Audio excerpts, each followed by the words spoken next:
नमस्कार. Nanded KP news मध्ये आपल्या सर्वांचं स्वागत आहे. या अतिवृष्टीच्या परिस्थितीमध्ये एखाद्या ठिकाणी नागरिक अडकून पडले असतील किंवा एखाद्या ठिकाणी जर काही अडचण आली तर आपली सगळी यंत्रणा तत्पर त्या ठिकाणी पोहोचते. मात्र बऱ्याचदा असं सुद्धा होतं की फक्त पुराचं पाणी बघण्यासाठी किंवा त्या ठिकाणची परिस्थिती बघण्यासाठी कुणीतरी तिथं जातं आणि मग ते अडकून पडतात. त्या अनुषंगानं मला हे पुन्हा एकदा आवाहन करायचं आहे की कुणीही अशा प्रकारचे जे धोके आहेत ते पत्करू नये. ज्या ठिकाणी धोका आहे, जलप्रवाह मोठ्या प्रमाणावर सुरू आहे अशा ठिकाणी पाण्यात उतरू नये किंवा ज्या ठिकाणी पुलावरनं पाणी वाहत आहे त्या ठिकाणी त्या पुलामध्ये आपली गाडी किंवा वाहन घालू नये.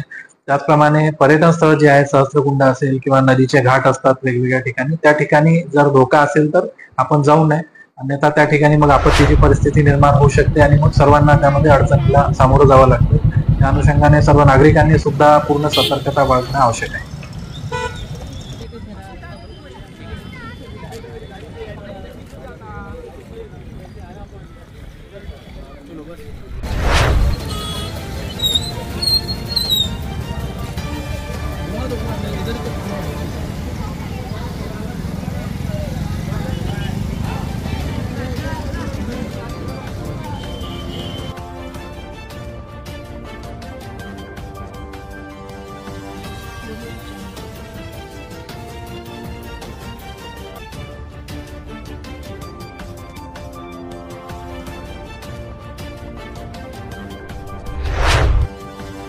Thank you.